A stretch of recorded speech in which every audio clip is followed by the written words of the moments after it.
Because understanding great literature is better than trying to read and understand yet another business book.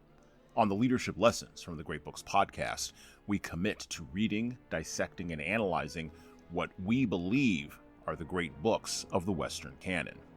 You know, those books, from those authored by Jane Austen to plays authored by Shakespeare, and everything else in between, that you might have fallen asleep trying to read in high school. We do this for our listeners, the small business owner, the entrepreneur, the manager, or the civic leader who doesn't have the time to read, dissect, analyze, and even leverage insights from great literature to execute leadership best practices in the confusing and chaotic postmodern world we all now inhabit. Welcome to the restoration of the best of Western civilization here at the intersection of literature and leadership. Welcome to the Leadership Lessons from the Great Books podcast. Hello, my name is Jesan Sorrells, and this is the Leadership Lessons from the Great Books podcast, episode number 140. The history of the United States is complicated and multifaceted, and it's not all negative and terrible. Over the last few decades, though, the wounds of the people of the United States have been opened and explored again by some for the purposes of writing polemics and protest nonfiction. And others in the United States have opted not to explore any of this at all. Your point of interest in exploration depends and will depend very greatly on your starting point. And everyone starts at a different point on the map. But this is not a new exploration in the long cultural history of the American Republic. As a matter of fact, once every 20 years or so, right on time like clockwork, an ethnic generation of Americans, an entire generation of Americans, is suddenly mugged by the reality of life with other ethnic groups on the same continental spread.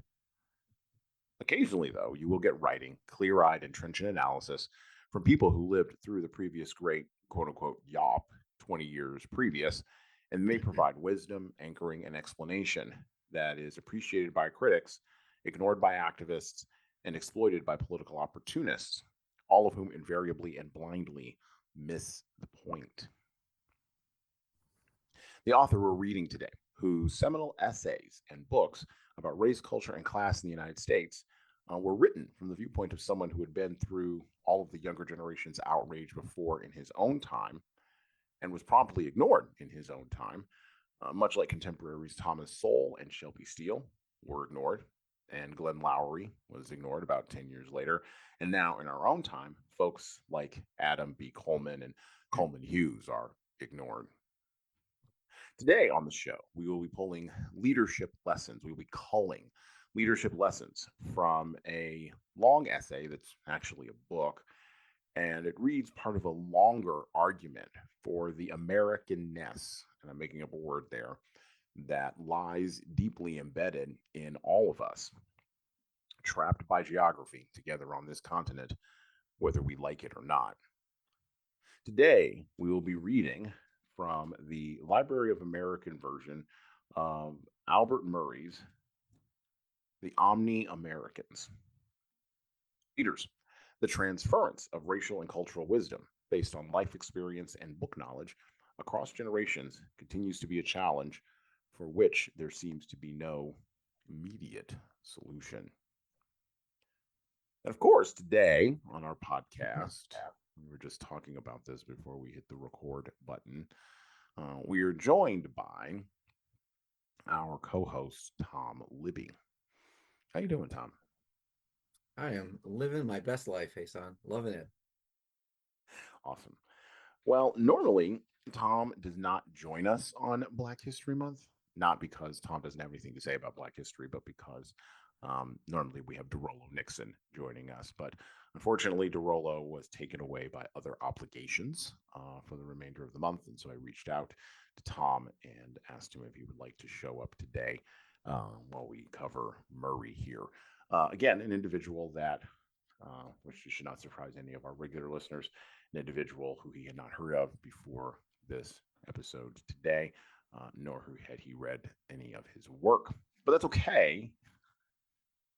Hey, listen, I spent I spent a little time doing some research on this guy. I will tell you, from all of the I must have one thing I let me just back up for a second. One thing I love about this episode that we're doing right now is this gentleman was alive in this century. He'd passed away in 2013, which which was interesting for me because the first picture I saw of him when I looked him up, I was like, I know this dude. Like I was like, I don't know why. Because again, as you anybody who's listened to this podcast will know, it's not like I'm a screaming literary expert. Like I'm not like, but for some reason I knew who he was and I was like, I know this dude. Like, why do I know him? And it took me forever to realize it was his ties to music that I realized that's where I knew him from because he was a really very well written critic of blues and jazz and things like that.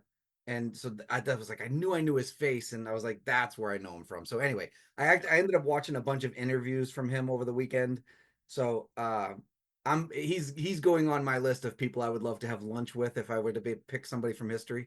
I just like listening to him talk. I really enjoyed listening to his interviews and stuff like that. So anyway, I just thought I'd throw that in there. Yeah, no, he was known for, and it really is in this essay that we're going to read today, the Omni-Americans. He made his argument really first that jazz, and we'll talk a little bit about this today, but the jazz is the fundamental, unique representation of America, Yeah, specifically. the art form Yeah, that America created. Yeah. exactly, and that the Europeans couldn't have done it, Africans couldn't have done it, Asians couldn't have done it. We're the only ones that could have put that together on this continent by virtue of how we think about ourselves.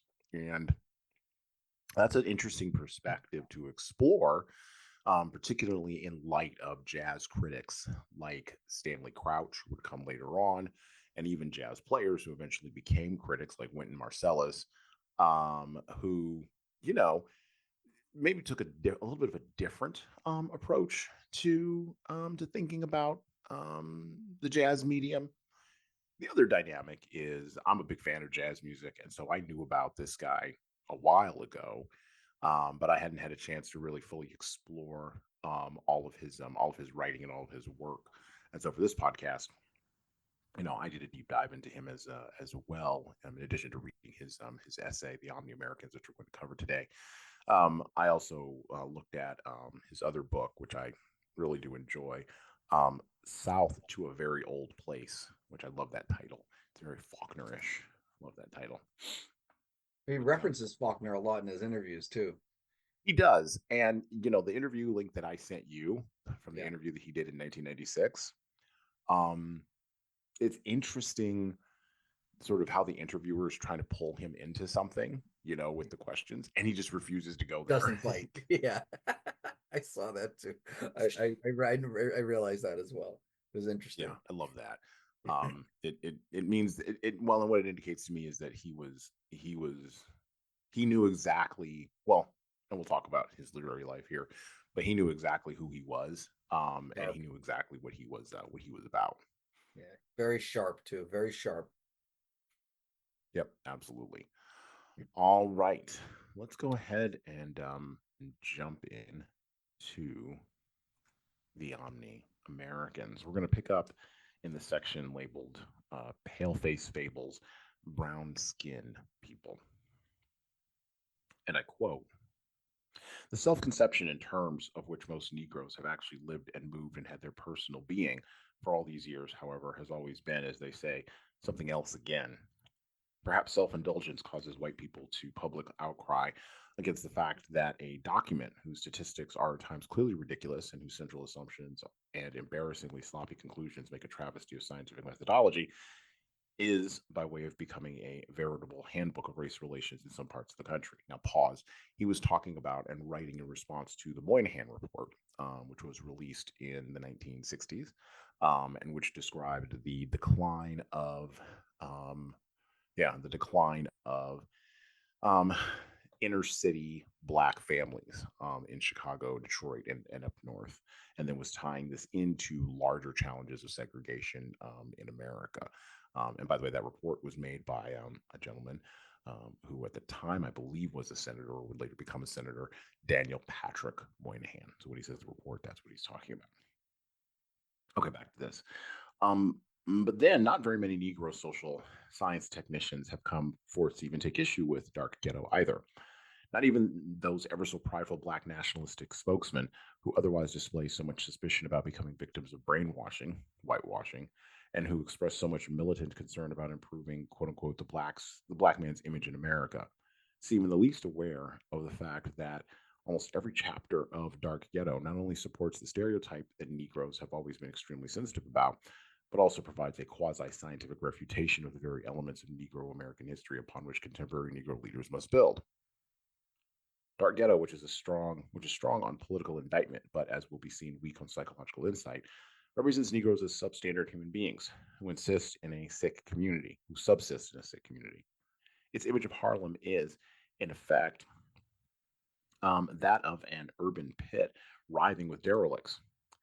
According to the impression the author creates, even if his figures do not, Black despair has driven most of its inhabitants either to crime, narcotics, addiction, prostitution, and the like, or to obsessive imitations of something which he calls, quote unquote, the white man's society.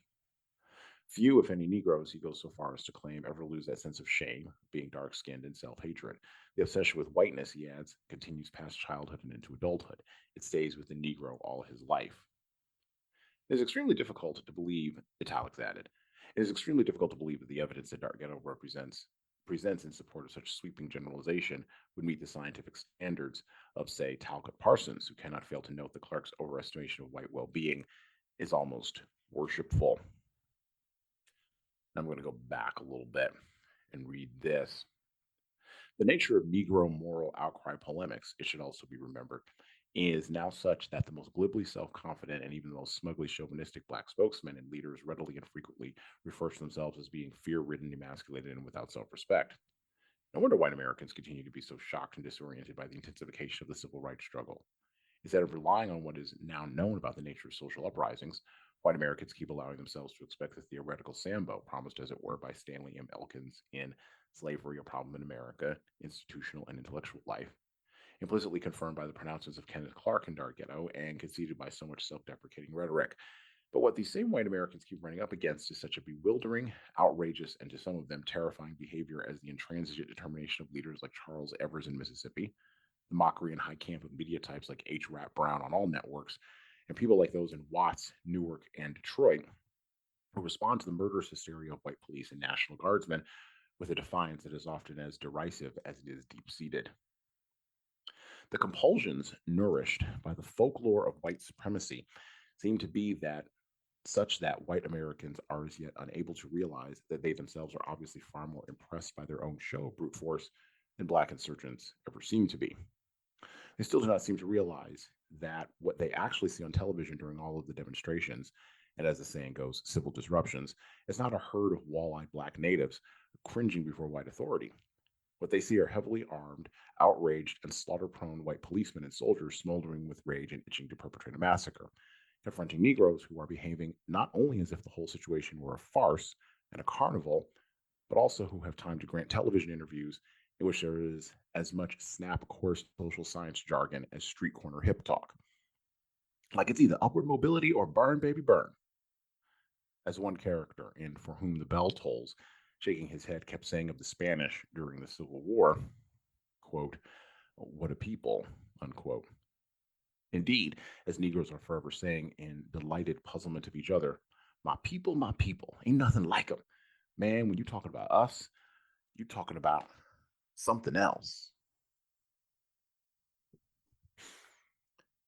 And this is where we begin with Albert Murray and the Omni-Americans.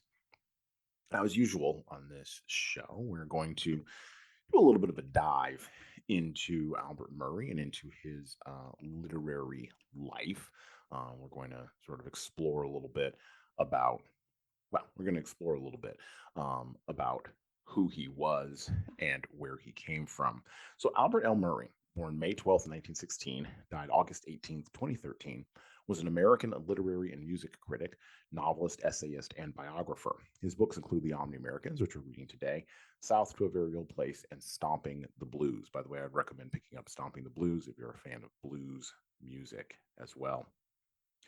He attended Tuskegee Institute on scholarship and received a BS in education in 1939. One of his fellow students was Ralph Ellison, who would later write the novel Invisible Man, published in 1952, who we covered on the podcast last year. Go find that episode. In 1941, he married Moselle Menefee. They had a daughter, Michelle. While based at Tuskegee, he completed additional graduate work at Northwestern University in 1941 and, interestingly enough, at the University of Paris in 1951. After briefly returning to his position at Tuskegee, he became a member of the Active Guard Reserve in 1951. Over the next decade, Murray was stationed in a number of locales, ranging from Morocco to California to Massachusetts, and taught a geopolitics course in the Tuskegee ROTC program. In 1962, after a doctor's exam revealed signs of heart disease, he retired from the United States Air Force as a major. Murray did not publish his first book until 1970. The Omni-Americans, which again we're reading today, contained a series of essays and reviews on such topics as protest literature and the Moynihan Report on Black poverty. In the introduction, he wrote that, quote, I love this quote, and this is what encouraged me to pick this book up today. The United States is in actuality not a nation of Black people and white people. It is a nation of multicolored people. I love that. Tom, what can leaders glean from the life and times of Albert L. Murray? what a That's a question to start with. Yeah, well. Well, let me just say first things first, right? Like I think if you think about the time frame that he actually lived through and what that man saw in his life.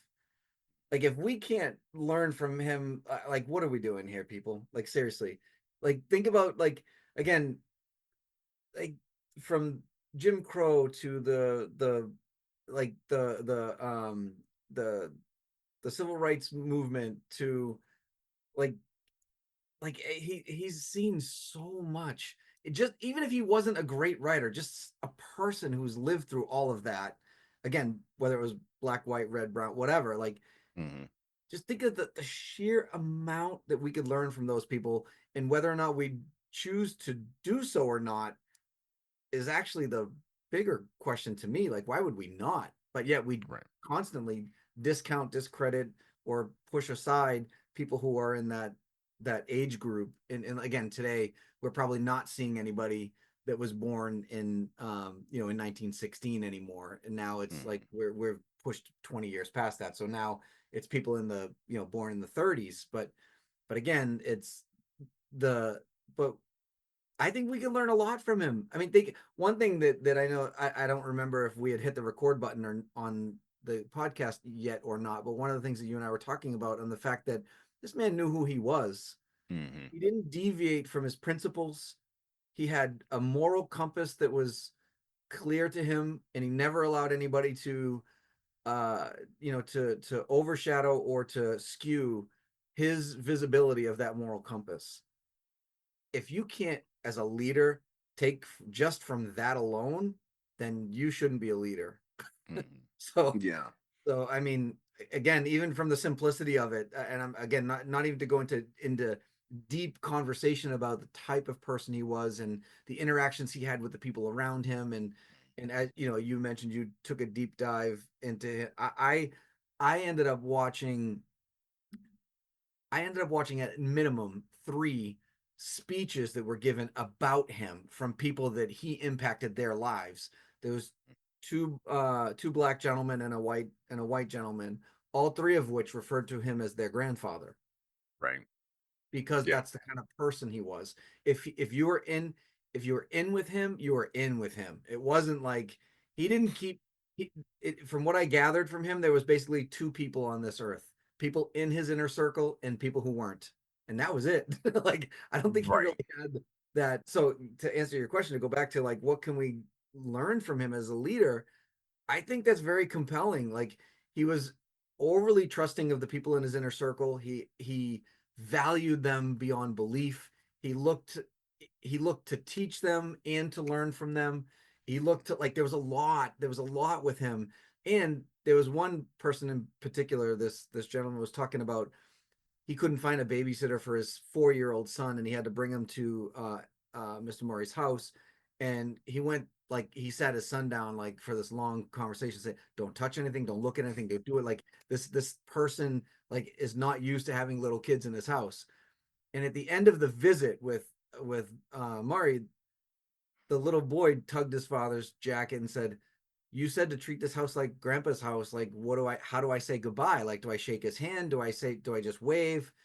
And when he turned and told Albert Murray that conversation that the little boy had to him, Albert Murray literally opened his arms and just grabbed the little boy and hugged him. Like, it's the first time he ever met the kid, and he treated him like a grandson, like, right out the Yeah. gate. Like, and it's not that he didn't see, and I say, I got to be careful how I word this, because, like I said, a couple of the people that I watched, like, some were black, some were white. Like, it's not that he didn't see color.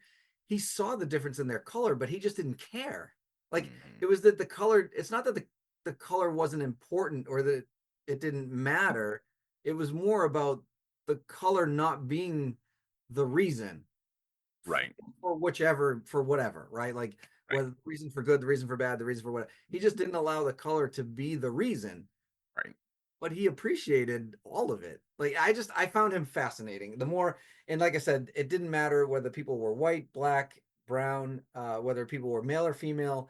Every person that I heard in the interviews that I listened to over the weekend, and like I said, there was quite a few. I listened to because I listened to them on 1.75, by the way. I was able to get through literally like a dozen interviews with him over the weekend. And Yeah. or not interviews with him, sorry. I listened to the interview that you sent me, but I also was listening to people give speeches on his behalf, whether it was accolades or introductions to an award that he won or whatever. Hmm. Hmm. It just seemed like, and again, like I said to you earlier, I'm putting him on my list of people. Like, when you Yeah. say, like, if you can talk to anybody in history, like, whatever, note any time frame, I would love to talk to him. I think he would be fascinating to just sit and have a conversation with. I was exposed to him because I'm a fan of jazz music, right? And so I haven't really talked about this on the podcast in a long time, but my wife and I co-founded a jazz festival in our local town, because we're fans of jazz music, we're fans of jazz musicians. We like hanging out with them and talking with them. We even bring our kids around them because they tend to be, because of the nature of jazz music, and Albert Murray would agree with this, because of the nature of jazz music, there's no room for, at least not in my time, there's no room for prejudice or discrimination. There's just not. Like, you're either good or you're not, right? And it doesn't matter if you're, it doesn't matter if you're an Asian cat. It doesn't matter if you're, if you're black. It doesn't matter if you're white. It doesn't matter if you're Native American. Does not matter. Can you blow? Can you play the drums? Can you bump on the cello? Can you do the thing that needs to be done in an improvisational sort of environment, right? And what I loved about Murray was he took that concept, and I don't know whether it came first or came second. And when I studied his life, one of the interesting things that I noted was he didn't stay in America. He went other places, and so he broadened his geopolitical worldview and frame to include folks from other places, right? And I think, just like with a lot of people who struggle, right, to navigate the racial and ethnic waters in America, you don't really realize, black or white or whatever, you don't really realize how unique America is until you have to go someplace else. Yeah. And going from, Morocco to Massachusetts, is going to give you that kind of education. You're going to see that. You're going to see how Arabs treat other Arabs, right? You're going to see how Germans treat other Germans. You're going to see how Russians treat other Russians. And you're going to be able to put that into a context, I think, that is going to influence, or not influence, but you're going to put it in a context that's going to change how you think about being an American. And then the improvisational pieces from jazz come over because, and this is we talk about this every year in July when we talk about the Declaration of Independence and the Constitution. So I'm going to repeat it here because it's worth repeating. The thing that unites all of us as Americans, the thing that brings us all together, um, regardless of our skin color or ethnicity or even religion, is a common creed. And Murray talks about this in the Omni-Americans. We consistently are asking, as people in America, we are asking America to live up to the words of its founding. And we are constantly pushing the words of its founding, um, and constantly critiquing and poking and improvising around those words. And And so, interpreting hmm, and interpreting those words. interpreting those words, correct, right? Well, that goes along with the improvisation. That's all part of jazz, is that interpretation. And so, I found it interesting that one of his fellow students was Ralph Ellison. The two giant black literary figures of the 1950s were Ralph Ellison and Richard Wright. And those two guys, I won't say they were big fans of each other, but they operated in two different spheres, kind of like Booker T. Washington and W.E.B. Du Bois. And we talked a little bit about that on this podcast as well. But Murray was seeking to, I think, make a broader argument about the nature of what it means to be American while avoiding the easy trap of, well, it's just this race, or it's just that race, or it's just this era, just avoiding the easy traps. And so he's intellectually challenging to read because you can see him improvising as he's writing, and you can see it in the Omni-Americans. Um, okay, one other. We just talk about too, like, isn't it? It was like amazingly fascinating to me that to find out that when he taught at Tuskegee, Mhm. that he taught the Tuskegee Airmen. Yeah. I was like, that just blew my mind. I was like, wait, what? Like this guy, he was their professor, he was their teacher. I was like, that was just crazy to me. That's Well, he that's so was, cool. he was in that generational interregnum between World War One and World War Two, right? He was born in that period, Yeah, and that's the period. And most people in America don't really think about this, black or white, but that was the period of black people experiencing black excellence, at the sort of the post Civil War height, right, of black excellence, which was the Harlem Renaissance, right? yeah, Um, Seeing black people from jazz players, speaking of jazz players, from jazz players to football players, right? Or not football, sorry, baseball and basketball players, from boxers to drug dealers, right? Everybody was seeking to be excellent, um, not in opposition to white people, but but encased in their own identity, right? We don't need to define ourselves in opposition because we just are. By the way, right, Zora Neale Hurston came out of that milieu too, in right, her writing in Their Eyes Were Watching God. right. Um, okay, let me ask you this question, because this is going to lead into what does it mean to be an American, because I want to talk about this, because this is fundamentally the question that Murray really pokes at. Um, In the introduction to the Omni-Americans, as I already mentioned, Murray stated, quote, "The United States is in actuality not a nation of black people and white people. It is a nation of multicolored people." What do you think about that?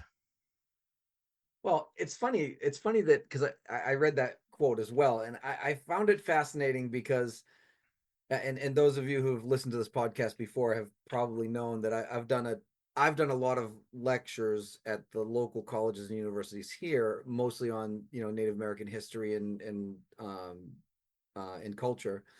And I tell the audience all the time, if your family has been in the United States for more than 5 generations, you're probably multicultural at this point, whether you know it or not, or whether you buy into it or not, or not buy into it, but like or live it. Meaning, like it's almost impossible for, let's say, Irish or Italian families to come over here for 5 whole generations and continue to marry into their own race.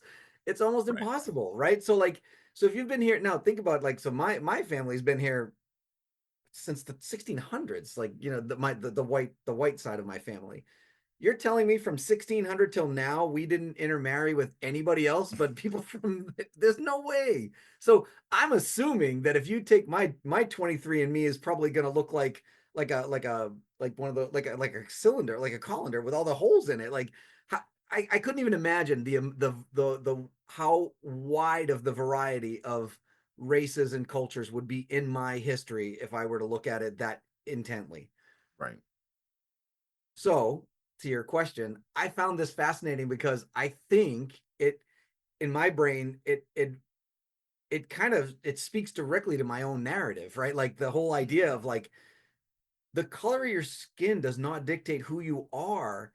The Right. history of your family dictates more of it than anything. So again, for all I know, I could have black relatives back in the day, like at some point back. Not that I identify as black, and I wouldn't do that as a matter of um as a matter of my own identity, but it's and I certainly wouldn't say because let's just say I don't know, let's say it's 7 generations back that there was a you know a black person in there somewhere.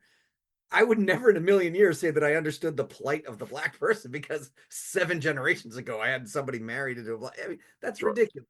That doesn't have. But to his point and to into what I was trying, like the way I'm trying to wrap this into my brain is, but I can still look at that ancestor 7 generations back, regardless, black, white, red, brown, and still say they were American. I know they were because that's how long my family has been here. So Hmm. I can look at my own genetic makeup and see exactly what he's talking about because I could very easily and again those of you who know me and if you're looking at this video, I Hmm. could very easily discount and discredit my entire native heritage and just say that I'm white. It'd be Right. very easy for me to do. I don't think that serves me anything, but I could. And Yeah. I think that's kind of what he was talking about. At least again, when I'm looking at it, if you think of the black people in the United States today, regardless of the actual color of their skin, if their history goes back to the slave days, then you know, or back before, and it Hmm. again 7 generations, whatever, you're just American now. Right. I like if you consider yourself Irish American or Italian American, both of your parents are probably Italian. Both of your parents are probably Irish. They both either your grandparents came over on the boat or like sure, I get that. But if you say you're Irish American or Italian American, your family's been here since 1802, come on. You're not Irish American anymore. You're just American. Let's Just just be American. realistic about this. Like Well, so, yeah, let's be realistic about this. Let's hear what Murray has to say about this because he hits this right early. He does. He hits this right early in the Omni-Americans. So let me pick up here. Um, and he says this, and I quote: Thus, though recognizing that the depths, which after all are bottomless, have not yet actually been plumbed, there is no truly urgent reason to trace the origin of U.S. Negro style and manner any farther back in time than the arrival of a Dutch ship of war in Virginia with a cargo of 20 black captives for sale in 1619, if indeed that far. By the way, that's where the 1619 project comes in. Negroes definitely were reluctant immigrants to the New World, but in view of the life they had experienced in the land of their origin, they could hardly have regarded it as a stronghold of individual freedom and limitless opportunity. Nor could they have been unmindful of the obvious fact that Africans, quote unquote, back home were as actively engaged in the slave trade as were the Europeans and Americans. By the way, we have to point that out. Many contemporary Americans, both black and white, obviously assume that the slave runners simply landed their ships and overpowered the helpless natives at will. Such was not the usual case at all. For the most part, such entrepreneurs bartered for quote unquote black ivory, much as the same for elephant tusks. The whites, Negro historian Benjamin Quarles points out, did not go into the interior to procure slaves. This they left to the Africans themselves. Spurred on by the desire for European goods, one tribe raided another, seized whatever captives it could, and marched them in coffles with the leather thongs around their necks to coastal trading centers.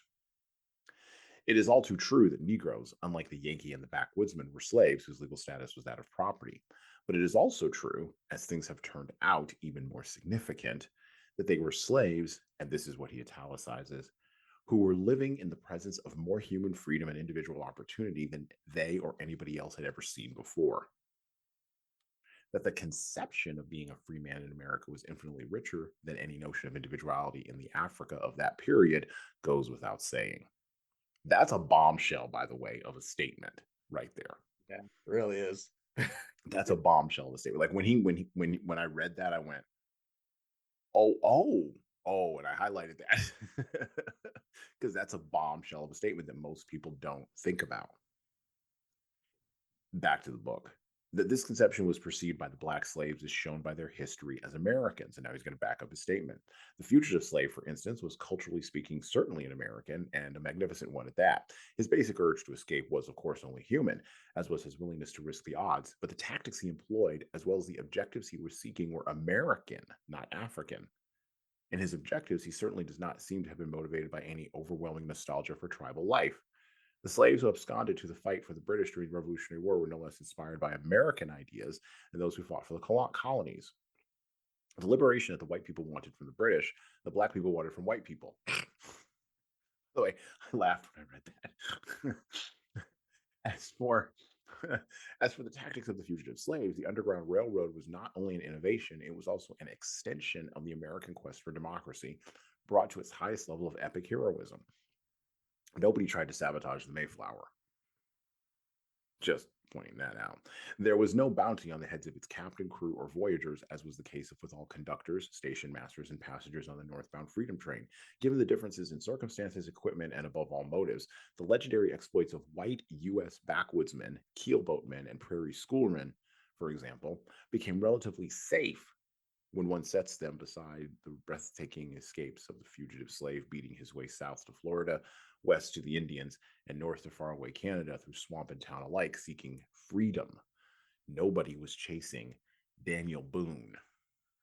Or, to take another area of American experience, the pioneer spirit of American womanhood is widely eulogized, but at no time in the history of the Republic has such womanhood ever attained a higher level of excellence than the indomitable heroism of a runaway slave named Harriet Tubman, who kidnapped more than 300 of her fellow men out of bondage, and of whom William H. Seward once said, quote, a nobler, higher spirit or a truer seldom dwells in human form, close quote.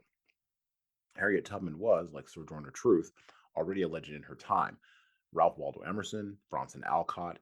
By the way, Bronson Alcott, I believe, was the father of Louise May Alcott, the author of Little Women, and Horace Mann, among numerous others of that golden era of national synthesis, immediately and eagerly acknowledged what the dynamics of racial one-upsmanship have obscured for so many succeeding students of American civilization.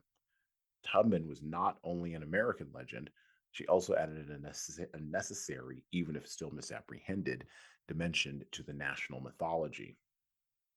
Another example, in such an epical figure as that of the mulatto fugitive, abolitionist, and statesman named Frederick Douglass, contemporary American Negroes can find all the fundamental reassurances as to their identity and mission as Americans that the Joseph of Thomas Mann found in the man from Ur Kasdim. Indeed, not even such justly canonized founding fathers as Benjamin Franklin and Thomas Jefferson represent a more splendid image and pattern for the contemporary American citizenship of anyone. On balance, not even Abraham Lincoln was a more heroic embodiment of the American as self made man. After all, Lincoln, like Franklin and Jefferson, was born free.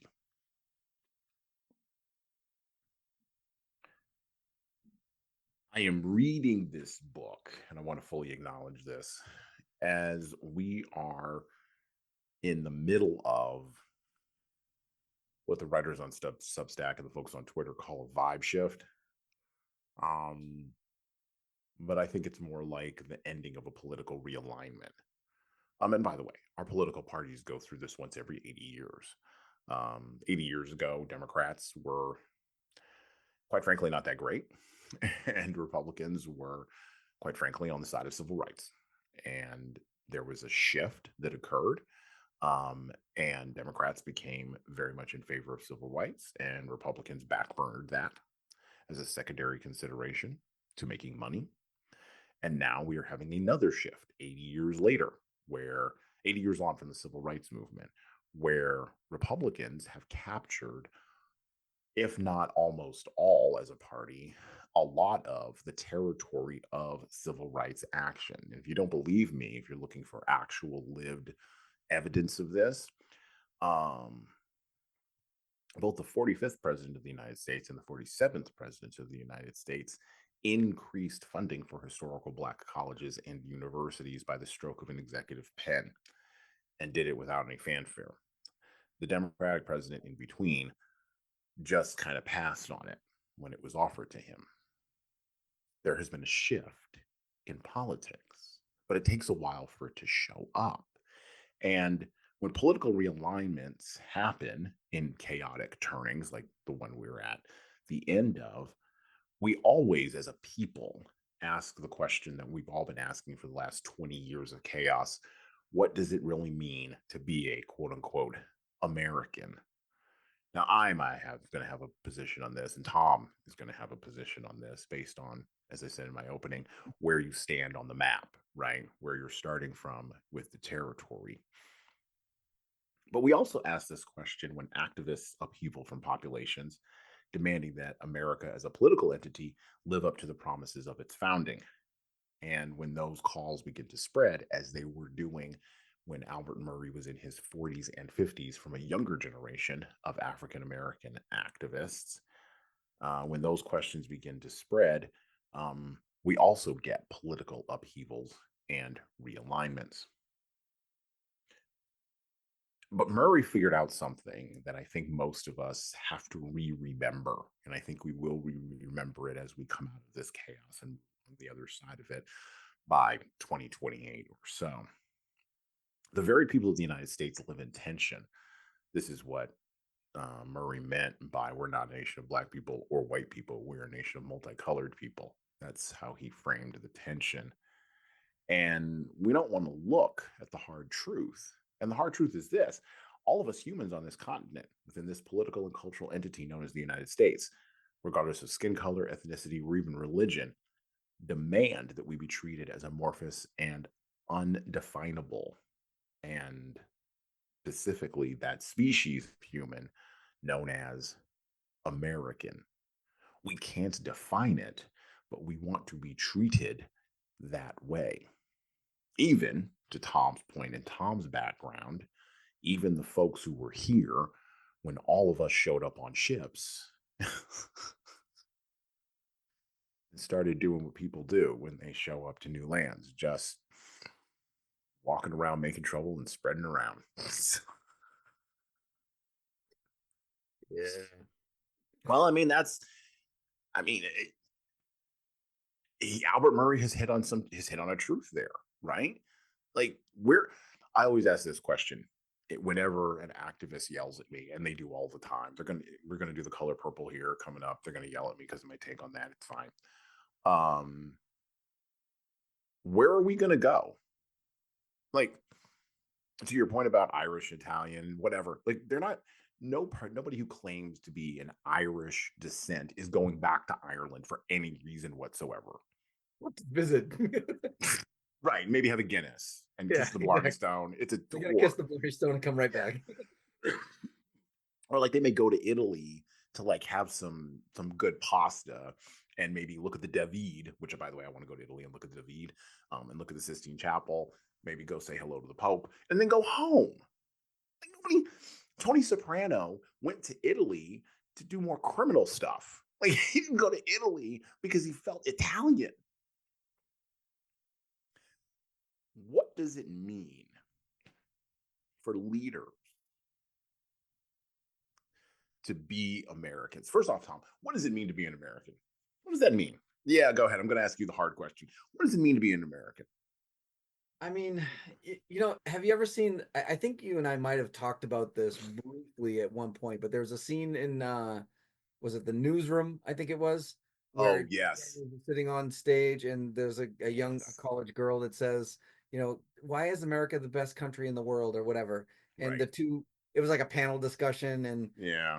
Jeff Daniels just goes off. And if you actually sit there and listen to him, it's like that speech really resonated with me, right? Because to your point, and there's a lot of there's another part to this too that it's going to sound like a little bit of double talk here, but there's a lot of Americans that don't feel like America needs to be the police of the world, right? Like we don't Right. need to be the big brother of the world. We don't need to be Uncle Sam to every country across the world. So why is it always our responsibility to go in there and either help negotiate peace, support one of the, support one of the fighting sides that we feel are on the side of good versus evil, whatever.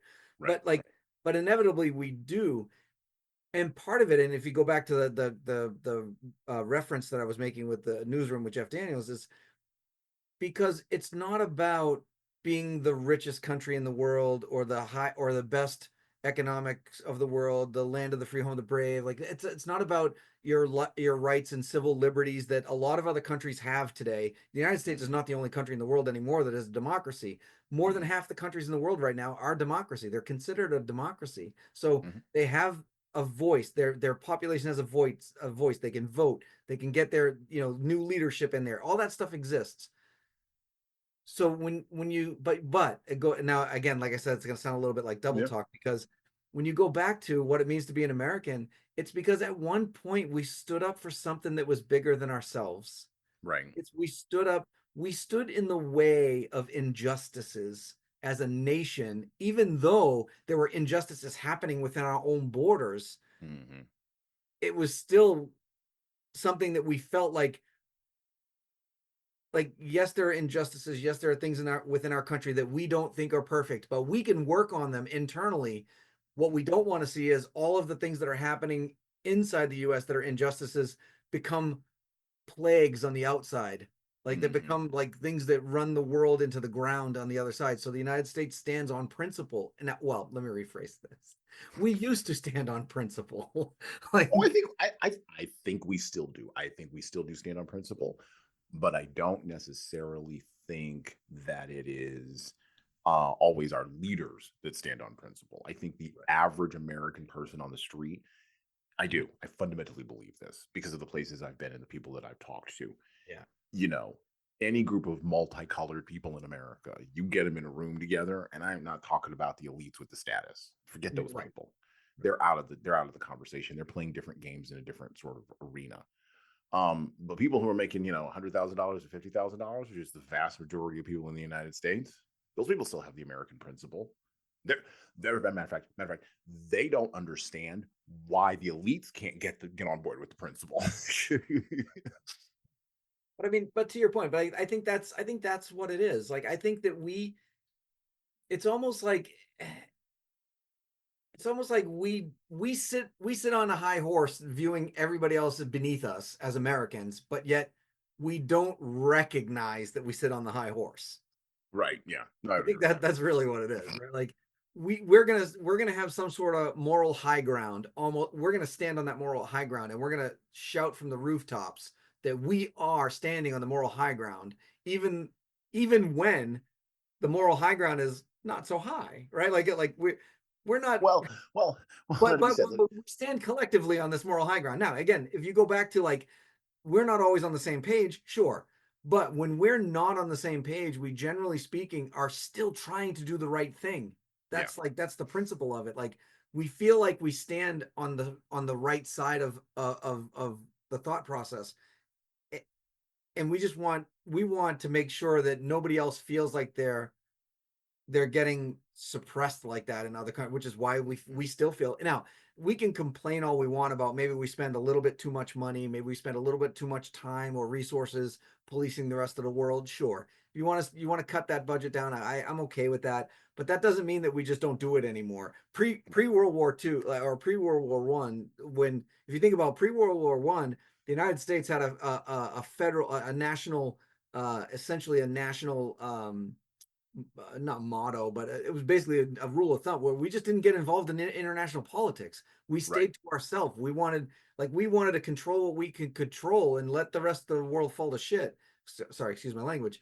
But post World War One, when we were forced to get involved in that war, that just went out the window. So Right. now, like, and there's some shift now that people are like, well, we should probably get back to at least a little semblance of that, and Yeah. which again would be cutting funding to underprivileged third world countries, cutting funding for, our military allies, like, like, sure, if you want to cut some, but we can't just be non-existent anymore. Those days are gone. Right. So Well. Well, it's and I just a also matter of think. But we do feel, to your point, as Americans, what makes us Americans is that we do feel like we are on the moral high ground throughout the rest of the world. Right. Well, and an inch above, when you're standing on a platform, an inch above somebody else, you are high. I mean, you are technically speaking higher than them. It's just an Yeah. inch, but it's Or higher. you're just high. You know, Yeah, that, or you're just high, right? Yeah, exactly. um, Now, I think what you said there is very important. Um, I would also add that we used to have leaders, because this is a leadership podcast, and this is one of my bugaboos for many years. We used to have leaders that explained to people what the hell they were getting into. So Roosevelt explained to people what the hell they were getting into. Um, even Truman and Eisenhower explained to people what they were getting into. Um, and it's that lack of explanation, I think, that's frustrating people. In addition to bureaucratic, opaque systems where no one seems to have any accountability. Meanwhile, I'm walking around in the world and I've got accountability left and right. And if I screw up, my kids don't eat. If I screw up, I get fired. If I right, so there's this disconnect, right? So you have an opaque bureaucratic system where no one or where very few leaders are bothering. And I'm looking at Congress, I'm looking at you directly. You should be doing this, but very few people explain to the population what they're doing. Instead, you have activist talk or getting money from donors, from people, at $5,000 a plate deals, and not engaging in leadership. People, every person across the world wants leadership. This is a failure. Most of our problems in the last 20 years have been failures of leadership. By the way, both Republican and Democrat, I'm painting you both with the same brush. You Sure. failed at leadership, okay? Lofty rhetoric or just telling me to go shopping is not leadership. That ain't it. Then the other dynamic that I think exists inside of there is, and I think this is very important, we've always had, and you see this in when you study the history of the Constitution. So one of the interesting things that came out when I was studying the history of the Federalist Papers was that Patrick Henry, Mr. Give Me Liberty or Give Me Death, right, who was a great polemicist and narrator, and or not narrator, sorry, orator, and had great oratory skills, right? He was supposed to go to the Constitutional Convention in Philadelphia at the end of the Revolutionary War. Thomas Jefferson actually told him to go as a representative of Virginia and Kentucky at the time. And Patrick Henry, and this is what I'm talking about. Patrick Henry turned Thomas Jefferson down because back then Thomas Jefferson wasn't Thomas Jefferson; he's just some dude, right? Which I think is great. And Patrick Henry was like, "No, I'm not going to go." And the line he has in the letter is, that he writes, and you can find this in the Anti-Federalist Papers, I think. He basically says, I smell a rat. I want the Articles of Confederation left the way they are. I don't want to be united with the rest of these people. Leave me alone. And that streak, and Murray references this with the Yankee backwoodsman. There is a streak of people that came over here on boats, and now it's in the DNA of the culture, who don't want government of any kind telling them what to do. They want to be their own kings. And this is the place, as far as they're concerned, this is the place where they can be their own kings. And so just leave them alone. Doral and I were talking about this, and we were talking about the Federalist Papers and the Anti-Federalist Papers a couple of years ago on the show. And Doral made this good point. He said, leave them alone and let them go up into the hills. Just leave them alone. Let those people go up in the hills. Because like if you go up in the hills and you try to if the FBI does not go into the hills of North Carolina. Yeah, Like, Appalachian. right. Just leave those people alone. Just leave them the hell alone. Why would you That's bother why, them? that's why do you think the Cherokee went there in the Trail of Tears? They weren't following them there. There was a certain number of people from the Cherokee Nation that went up in the North Carolina hills, and the federal didn't follow them. They took everybody else. They just went. Just leave me alone. I don't want to be part of your game. I don't want to play. And so that streak, which is a counter tension to the streak of we need to go out and help other people in the world, that's a massive tension in America. And it gets exposed when we have chaotic times. For when sure. we don't know what's going on, and when we have failures of leadership. Okay, so how do leaders define themselves then in the United States of America? I always sort of define what it means to be an American, full of tension and all of that. How do leaders define themselves, their teams, and their cultures in the United States of America? If I'm starting a company and I have more than one person, work actually not even more than one. I got one person. Congratulations, I'm a leader, and that person more likely than not is an American. More likely than not. So, what? How do they define themselves? And I'm not Yeah. sure. I'm not sure I understand the question. Like, Well, do they like? we've never really talked about this on the show, but um, let me frame it this way: should leaders allow all of that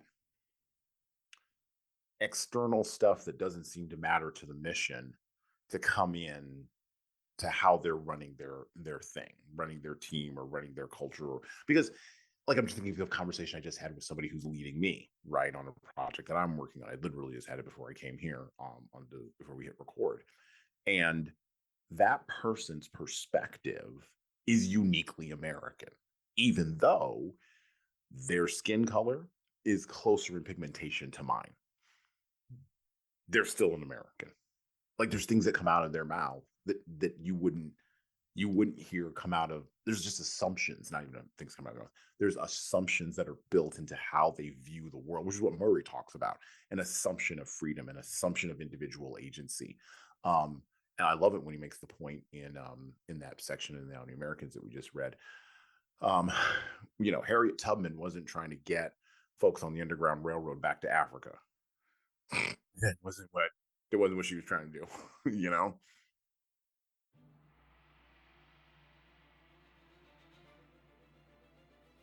Hello.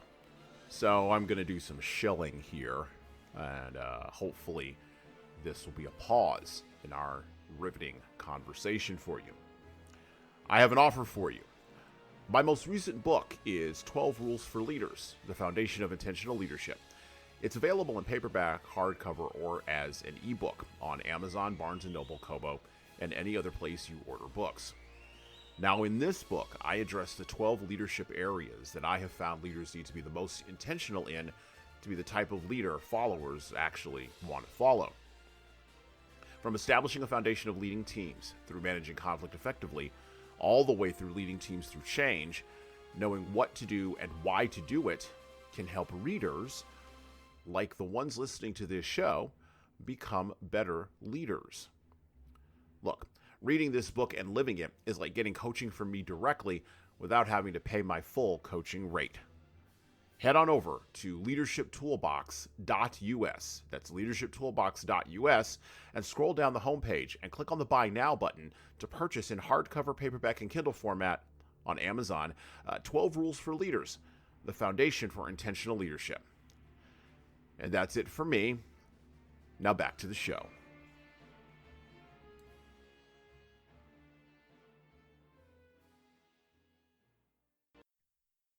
Yeah. The funny thing that so there's also, I think, it comes down to, there's a lot to unpack there, by the way. Oh yeah, 'Cause, there's a like, lot. you think about like from a leadership perspective, like what is the culture of your company? What is because I remember coming into the professional workforce, when I was outside of my, um, my high school days and the little side jobs that you do in high school. But when you start hitting the professional thing, your professional landscape, and there's like these unwritten rules, right? That leadership kind of talk like, shouldn't be talking politics in the office. You shouldn't be Mm-hmm. like, don't talk about religion in the office because, well, because they're not equipped to handle that kind of conflict resolution, right? Like Mm-hmm. if you have two employees that just, one's a Democrat, one's a Republican, and they just hate each other beyond belief, and you can't make them work with each other, like how does that just translates that you're a bad leader? Whereas if you just kind of don't allow the conversations to happen in the first place, and you don't know what your political views are, or their political view, they don't know what your political views are, but you guys can coordinate to get this project done just fine. Like I don't know. There's a lot of weird oddities there, right? That you just Yeah, oh, kind of yeah. have to decide what kind of. Now there's on the flip side to this, there you can say that I'm the kind of leader that stands for this, that wants my Mhm. team to react like this, and if you can't get on board with that, then you shouldn't be here. So it's not about Democrat and Republican. It's not about Catholic and Judaism, or it's not a religious Oh, thing. yeah. It's about it's about principles and morals, and like, we're going to do this. Now you can sit there and say, well, I'm a Democrat, you're a Republican, or I'm a Republican, you're a Democrat, and we don't see eye to eye on anything. But if you don't know what your political stands are, or stances are, but yet your company culture dictates this and this, and you can stand behind that, does it really matter? You know, Mhm. like Mhm. does your political view really matter? I love our current administration. I hate our current administration. I don't care about our current administration because they're going to be gone in a couple of years. Like, Right. you know, does any of that really matter if you have a project in front of you that needs all of your attention and that you can actually get something done? Like, stop talking about it. Like, we don't talk about Bruno. Right. Like, it's now, again, is that fair? No. Is it fair to say that when you're in your workplace that certain topics are off limits, that you shouldn't be able to express yourself? I mean, maybe not. I don't know. Like, again, it goes back to, like, think about a couple of years ago in the NFL when a lot of these players were kneeling down, and there was a lot of debate on who gets to control that. And then Right. we found out by the way, and for those of you who don't know this, Go ahead.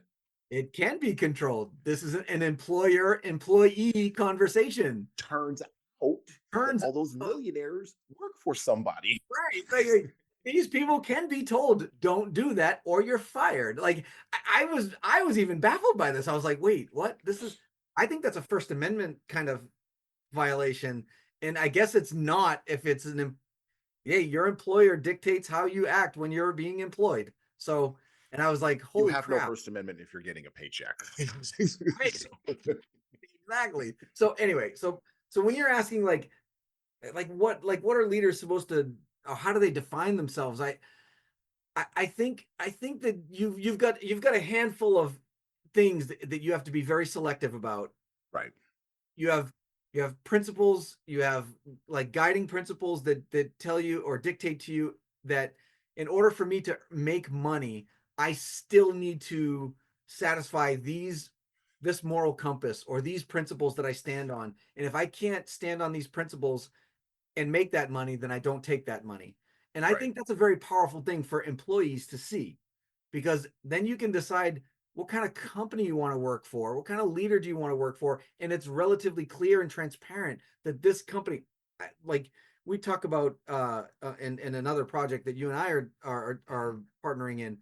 We talk about being public benefit corporations, companies like Mhm. Patagonia, where their mission is to save the environment in one jacket at a time, or whatever, however they word it. Mhm. I'm not a marketing person for them, so I have no idea how they word it. But and I don't buy a lot of their products just because they're expensive, but no other reason than that. But but if you want to go work for Patagonia and you say, all right, I know if I go to work for these companies, I will never have to bend on this principle, and Right. that's why I want to go work for them. That's great.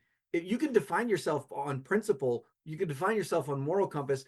In my opinion, and this is just my opinion, what you just Mhm. can't define yourself as on profit margin. Like, when you Yeah. tell people I'm going to be the kind of leader that just makes us all a lot of money, that seems to be the weakest link in that chain of how I can define myself. Yeah. Well, it only really works. And then we'll go back to the book. I want to say something about that because I think you've hit on something there as well. Profit margin only really works when everyone is getting rich together, Yeah. and almost no time is 100% everyone getting rich together. Like Right. it's just, that's just sort of not sort of, that's just reality. Right. So there's going to be stratifications. There's going to be people in the middle. There's going to be people at the bottom. And there's going to be people at the top. And we are so historically and culturally And I can see it when I read books from authors like Albert Murray, who were writing in the 60s and 70s, or Eldridge Cleaver, who we just covered on the podcast, wrote Soul on Ice, right? Or Malcolm X, right? We are hidebound, regardless of political party, we are hidebound to a phantasmagoric vision of the middle of the 20th century that probably wasn't the truth. And that vision of the middle 20th century was a vision of, if you're a Democrat, top tax rate was, 65%, Franklin Delano Roosevelt, there'll be no wartime millionaires. And then we're going to, we're going to reduce that to, we're going to reduce that to 40%, and it's going to stay that way until Kennedy, and he's only going to bring it down to like 30%, and then Reagan only really brought it down to like 20% or something like that. And we're going to take your money, right? But corporations are going to respond to that by getting in bed with unions, who are going to engage in policies by pitting one employer against another across the street, and it's all going to work out. And that's if you're on the left. If you're on the right, a man can make enough money to be the sole provider, sole breadwinner in his home, and the woman can stay home and raise the kids. And there's social norming that comes from the neighborhood. It comes from people knowing who their neighbors are. It comes from people understanding that religion, whether you believe in it or not, is an irrelevancy. Get you behind a church, heathen. like, this is from the right, like the cultural things, right? And so we're both the right and the left in America are hidebound to this vision of the mid 20th century. And because people change and times change, even though they don't always change that much, but people change, and times change. And so we move forward, right? And again, a failure of leadership, right? We don't have leaders. And I used to think it would be the elite leaders, as I already mentioned. But now I think it has to be the guy or the woman who's in that business who has to be the example of leadership. I got on this a couple of years ago.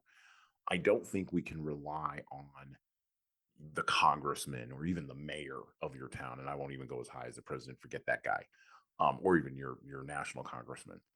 Your local congressman, your local mayor can't be the leader for you. You've got to be the leader. You've got to be the leader in your family. You've got to be the leader in your community.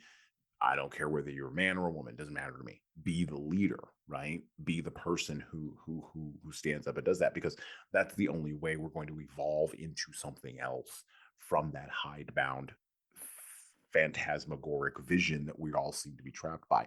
By the way, here's a side note on that. I've been thinking lately that 500 years from now, when they write the history of this era and we're all dead and gone and the podcast is scrubbed from the internet and it won't matter,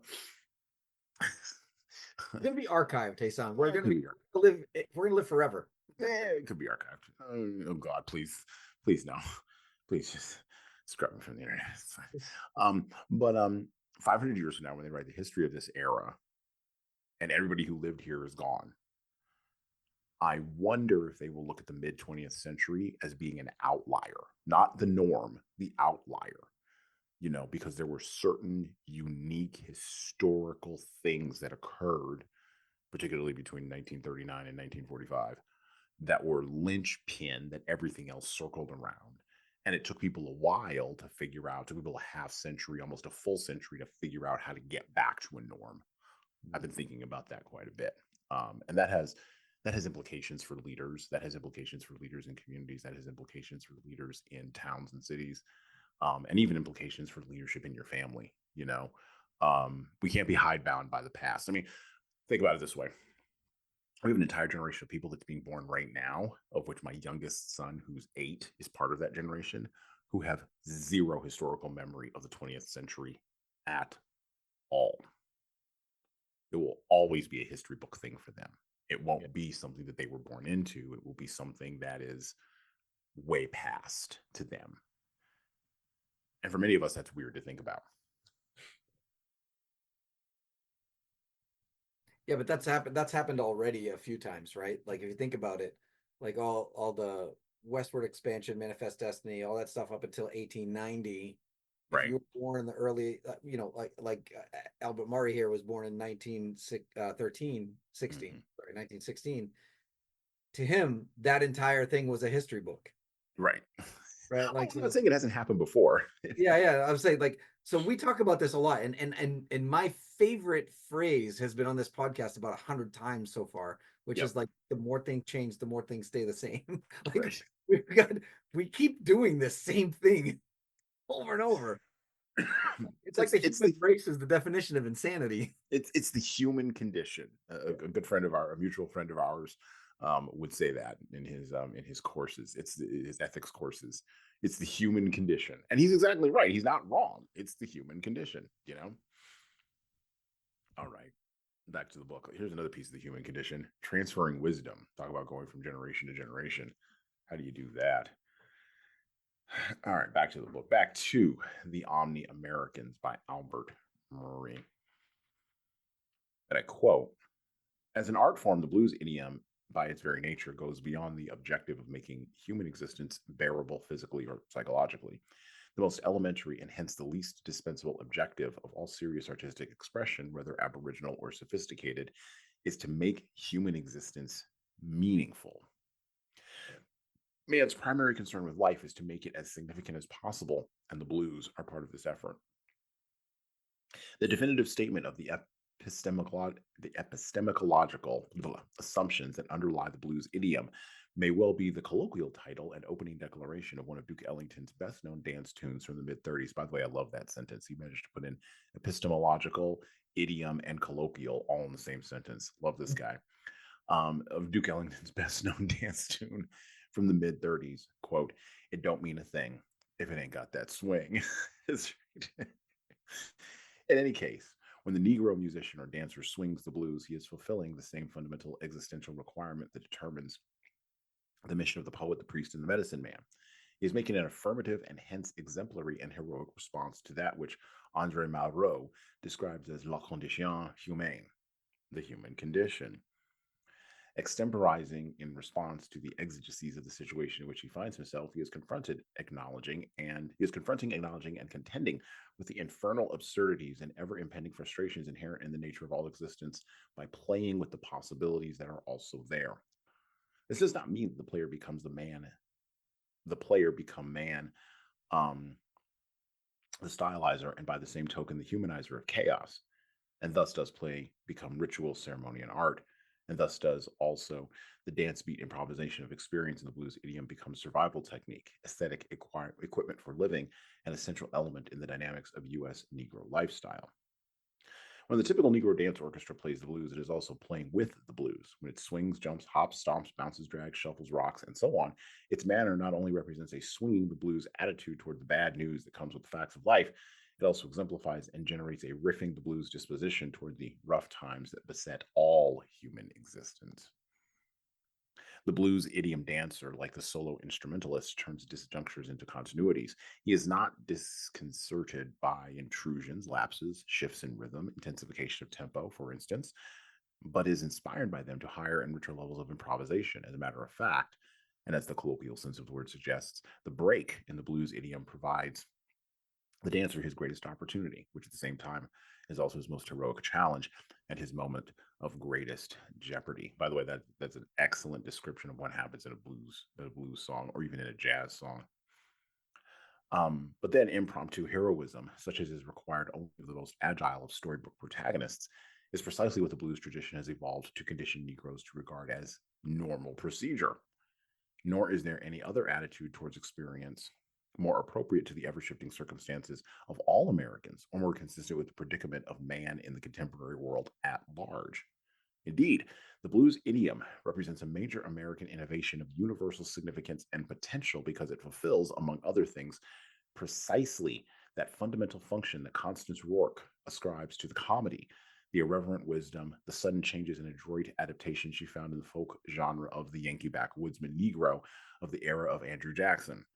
It provides, quote, emblems for a pioneer people who require resilience as a prime trait. I like that description of what's happening in the blues, because you can see it on the floor. You can see it when you go to a blues club or when you go to a jazz club. Um, you can also see it in the struggle that people have, and this is why I read that section, the struggle that people have in distributing through improvisation and idiom, not necessarily dance, but this idea that Murray has of style. They're transmitting wisdom. What have you learned from this improvisation? What can other people pick up from it? And this is not something new. I mean, everybody has struggled with wisdom transfer. When I was writing this script, I thought of some of the sections in Bury My Heart at Wounded Knee, right? When the old men were talking to the young men who wanted to go off and fight the white people, wanted to kill them all, and let God sort them out. And well, that's the Jesan translation. And and the old men were like, might not be a good idea. Or you see it in feminist writings when we covered books by Zora Neale Hurston or Virginia Woolf, talking about and engaging in opposition to older female writers like Jane Austen, or earlier female writers like Jane Austen and Charlotte Bronte, right? You also in African American writers like Malcolm X and Eldridge Cleaver, who were in rank opposition to the wisdom of a previous generation. There's an excellent essay in Eldridge Cleaver's book, Soul on Ice, where he describes being on the prison yard and an older Black man basically shuts the young bucks up with some wisdom that they don't want to hear, and they don't have anything to say. And it's probably his best essay in that book. Wisdom. Wisdom can come through culture transfer, right? And in the United States, we do have unique pieces of culture. We have blues, we have jazz, we have baseball. I threw movies in there and cinema, even though we ripped that off from the French and then made it better. We're almost the BASF of countries. Oh, we did. Oh, we did. Come on, let's be real here. I wasn't arguing. Pardon my French, viewers and listeners. When was the last great French film? Don't worry. I await with bated breath your emails and your tweets. But when we think about the modes of cultural transfer and wisdom transfer, those idiomatic identifiers of class, culture, and race also come through, and they also impact that wisdom transfer, but eventually they fall away, right? Revealing the core elements that need to be preserved over the course of time. We have a real struggle in our own era because of technology. The writer that we just covered on the podcast, Walter Benjamin, talked about this in the 1930s in The Storyteller. Talked about how the novel basically destroyed the oral tradition. The technology of the novel and the technology of the printing press destroyed the oral tradition. And I am of the opinion that cell phones and social media and the internet in general, because cell phones and social media are sort of built on top of that, but the internet in general has destroyed wisdom transfer because everything is right now. Everything is in the present, right? To your point earlier, about me being scrubbed from the internet. Yeah, I might be archived in the internet Wayback Machine, but eventually no one's going to care, right? Because I'm in the internet Wayback Machine. I think this is a real challenge for leaders, and I think it is one of the core things that we are struggling with. And so, Tom, how can we transfer wisdom, particularly to the young bucks that don't want to hear it, from generation to generation?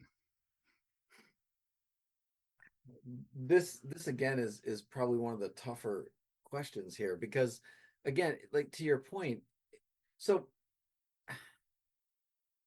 sometimes let me rephrase your question, because I think there's a component that's missing from the question. So how do leaders transfer wisdom across generations without compromise? That Okay.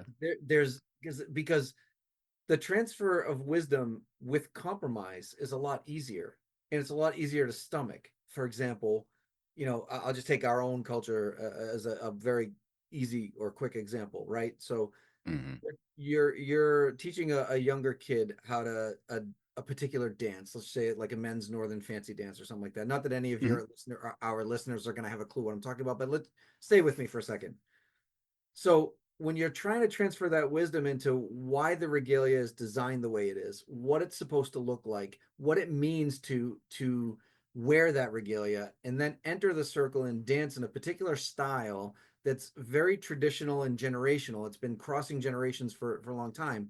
And that younger kid says, yeah, but I don't, my moccasins hurt my feet. Can I wear my sneakers? And you Mhm. compromise and say, yeah, it's just a pair of sneakers. Go ahead, go wear your sneakers, right? Mm.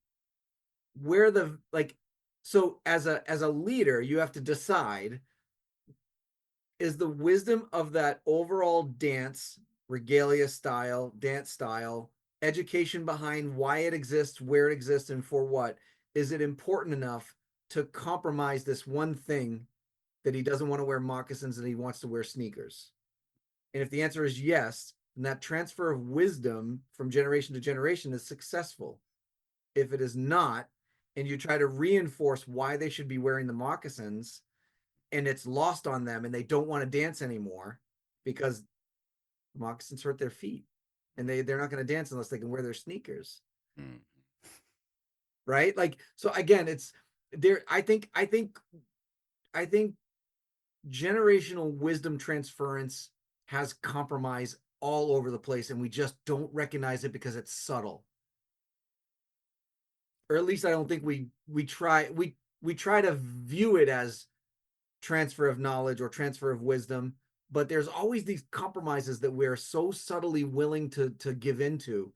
And I think that for us to stand firm and say we're not giving into these compromises anymore, I think that would be devastating. I think that the younger generation would just stop listening to us altogether. There's a different style of transfer of wisdom where you're not physically preaching and teaching, or you're physically not talking. But I'll give you another example of this. I have 5 children. My youngest daughter was almost never punished. She was almost never in trouble. And from an outsider looking in, they go, "Oh, it's because she was the baby and she was spoiled." No, it's because she watched what her older brothers and sisters got in trouble for and didn't do those things. Didn't do those things. Yeah. She Yeah. was she was a student. She was a student of her environment. She Mhm. didn't need anybody to transfer that wisdom to her. She did it on her own by watching and observing what was happening in our family unit and saying, I'm not doing that. So, can that happen in the workforce? Absolutely. I did the same thing when I was really early in my career. I worked in the restaurant industry, and I was trying to move up the managerial chain, so to speak, and become a general manager.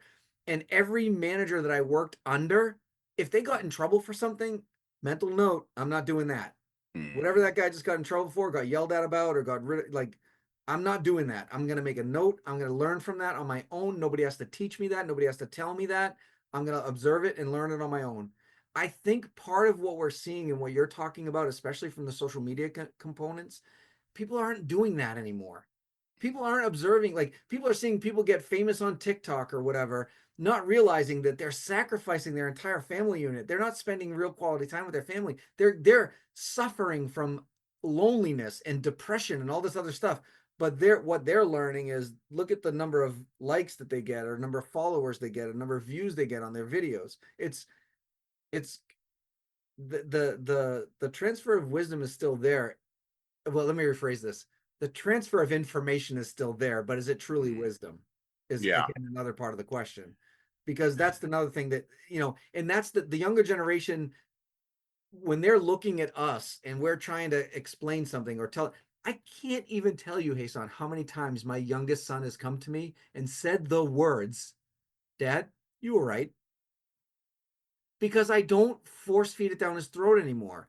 I tell Right. him my thoughts, I give him my opinions, I tell him what I would do, and then he goes and does his own thing. He makes his own mistakes. And then when he comes back and says, Dad, you were right, I go, okay, now do you want help fixing this?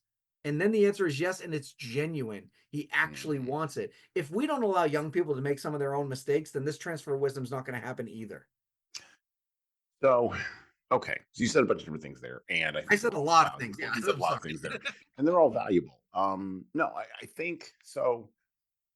The thing that I land on is the challenge of holding the line. And it's not really the challenge of holding the line, it's the challenge of knowing where the line is. So if I'll pick something obvious, right? So yeah, I'll pick an outrageous obvious one. Murder is murder is murder all the time, right? Like okay, like okay. And yet we can have conversations, and we do in this society, both about abortion and the death penalty, although less about the death penalty as of late. Of the last 10 or 15 years, that has sort of faded out of the public conversation. But I think that'll start coming back in a few years here, as well as conversations about euthanasia. And remember Jack Kevorkian? Yeah, that's going to come back. I think Physician assisted suicide. there you go. Yeah. Well, even that acronym right there, right? Physician assisted suicide, right? And as a person who's fascinated by language, I am convinced more and more every day that the battle of reality is a battle of who owns the dictionary, who gets to define the words that are in it, and who gets to define what words even go in it in the first place. So I guess the question out of all of that comes to me is, because I loved your example about sneakers versus moccasins. What is the line we're preserving there? Can we articulate that? Can we articulate why the moccasins are better than the sneakers? And can we do it in a way that honors the person who wants to wear sneakers, but that also honors or creates a great chain of being going back to the people who wore moccasins? And by the way, this is sort of what I think about. I always, not always, when conversations like this occur, and when we're making points like this, I think of my grandma, right? And my grandmother would have ordered groceries off the internet if she'd had it in like 1930, whatever. Like she would have used that. So it's not the sneakers, maybe. It's the line, it's the chain of being, right? From the moccasins to the sneakers. How do we talk with people about that?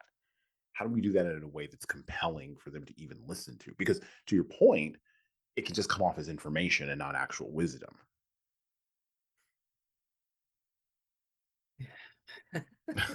um, yeah. So I again, I think part of it is is principally driven, right? So again, I'll give you, and again, to your point, I'm not going to sit here and view or judge the way that somebody teaches their family and their compromise, and I'm not going to judge them based on what I'm willing to compromise or not compromise, because just for the record, not a single one of my kids would dare step foot in one of our ceremonial circles with sneakers on. Okay. They're wearing their moccasins. If they're in regalia, they're in their moccasins. It's that simple. And I think part of it is because I feel like from a family perspective, we put a tremendous amount of weight on if our most recent ancestor was alive, would they approve? And if the answer is, to your point, and by the way, there are a lot of things that they would approve on. For example, my mentor and father-in-law and teacher, who passed away in 2020, he would say all the time, like, why would you not use a hand drill, like a power drill? Our ancestors would use that if they had it available, right? Like they would use that. Now, would our ancestors use sneakers instead of moccasins in the circle? Probably not. And the reason I say that is because sneakers are not new. Sneakers have been around for 100 years. Mm-hmm. And our ancestors from 75 years ago wouldn't wear sneakers in there. 50 years ago wouldn't wear sneakers in there. This is a very modern thing that the next generation is trying to do. So it's we don't have to go back 200 years. This is not something that we're trying to hold on to for no reason. Like this is something that now again, I go back, let me switch gears here, because there's a completely different, and if anybody listens to this podcast that happens to be native, I'm going to just make a little bit of a distinction here, a distinction with a difference. Mm-hmm. You're at a powwow that's a competition powwow versus a powwow that's a ceremonial powwow. It's different. When you're at a Mm-hmm. competition powwow, the comfort of your feet are important. You also can't slip and fall. And there's a lot of things that sneakers actually there's a benefit to Mm-hmm. versus a ceremonial powwow where it's not about that. It's not about competition. It's not about winning. It's not about winning a prize piece of prize money, or it's not about that. It's about paying homage to our ancestors.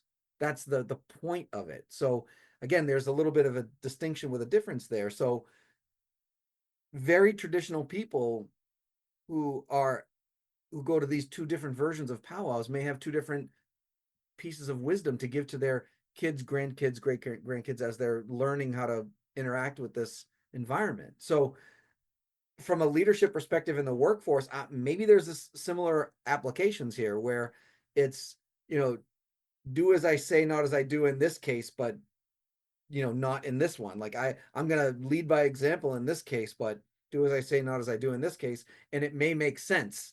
Right. But as a leader, you have to make it make sense. You You have to make can't it make just sense. you can't just say it and call it martial law. Like it Right. doesn't work that way. Especially today's workforce. Today's workforce needs to know the why. They need to Right. have an understanding of, like, you're asking them to run through a brick wall, and I'm willing to do it, but I need to know that my willingness to do it is going to be worth it for both for you, myself, and my principals. Mm-hmm. So I think there's again there's I think that could be a podcast all by itself. Like Yeah. these kinds of this kind of question. Well, and it is you're right, and it is the question that we are going to be covering on this podcast for the remainder of the year. It's one of those things that I think is going to be key for us as leaders to wrap arms around, particularly as we switch over from being in, and again I'm going to keep saying it, I'm going to speak it into reality as we switch over from being in chaos, and in chaotic times, to being in what I do fundamentally believe is going to be a cultural high. I do. I think we're poised for that. People are tired of the chaos. People are tired of nonsense. People do want wisdom. That's they finally come around to, this is the thing we're missing. We do need to get back on track. A lot of the things that we've talked about here today, and what does on track mean? What does wisdom mean? These are conversations that are worthwhile to have. Um, and every generation has them. It's just, how are we going to get that knowledge across? How are we going to get that wisdom across? Um, every generation has to relearn the wisdom of the previous generation, just because there to be table stakes, right? And just, this is what you show up for, and this is what it is. Um, Around understanding reality and existing in the world and preserving the gift of feedback. Um, I also think that there's some technologies, and I'm kind of obsessed with this idea now. There's some technologies that are better for transmitting this wisdom. So, you know, I don't know that I'm not down on the novel. Otherwise, why would I be doing this podcast? But I do think that there are some inherent challenges in the fragmentation of information, that we haven't really gotten our arms around.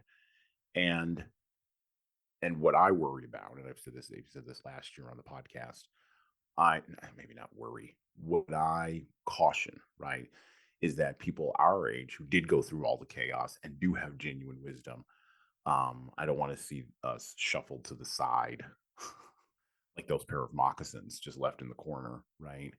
Um, because the kinds of things we've learned from going through the hard chaos of the last 20 years at various levels, is valuable. There is a value to that, and it does need to be transmitted.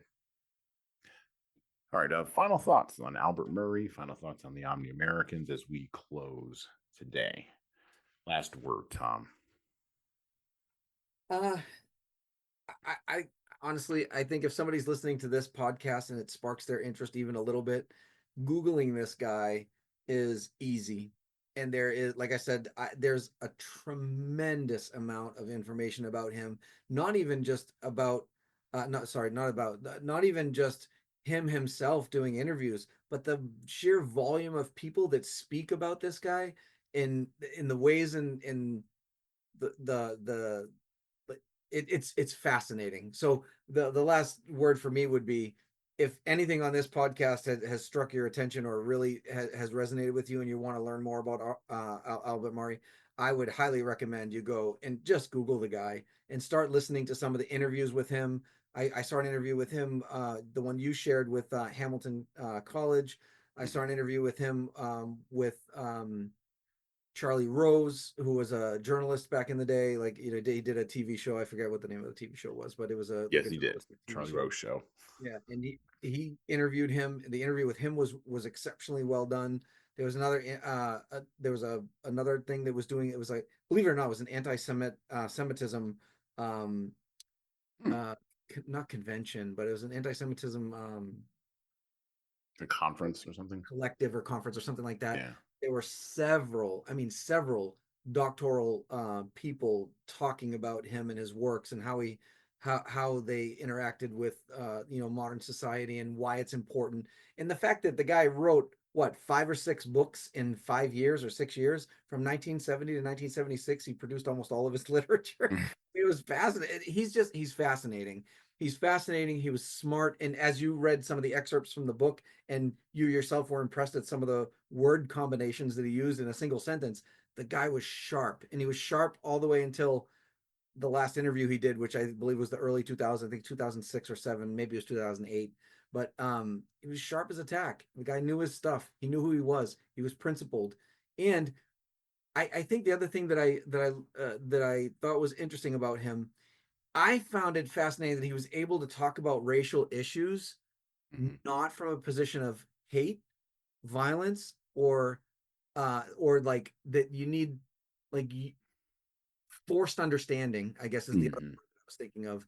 He always spoke of it from a experiential, influential, and educational perspective.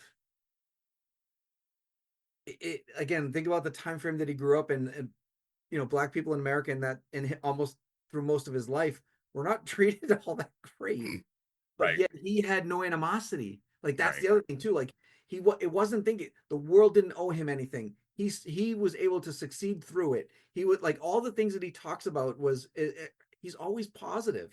So to your point about transfer of some wisdom, I think that the world today could learn a lot from him. I really do. I think that the world today could learn a lot from him. White, Black, Asians, Native, doesn't matter. I think that all of us could just listen to him talk. It was impressive. So anyway, that's my thoughts on Albert Murray. Awesome. Well, thank you, Tom, for visiting us today, joining us today on the Leadership Lessons from the Great Books podcast. And with that, well, we're out. Thank you for listening to the Leadership Lessons from the Great Books podcast today. And now that you've made it this far, you should subscribe to the audio version of this show on all the major podcast players, including Apple iTunes, Spotify, YouTube Music, and everywhere else where podcasts are available.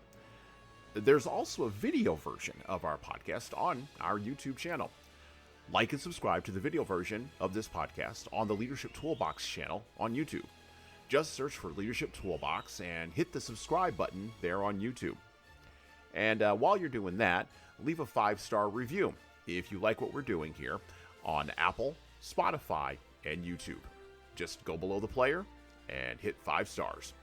We need those reviews to grow, and it's the easiest way to help grow this show. And tell all your friends, of course, in leadership.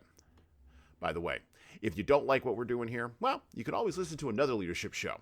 There are several other good ones out there. At least that's what I've heard. All right. Well, that's it for me.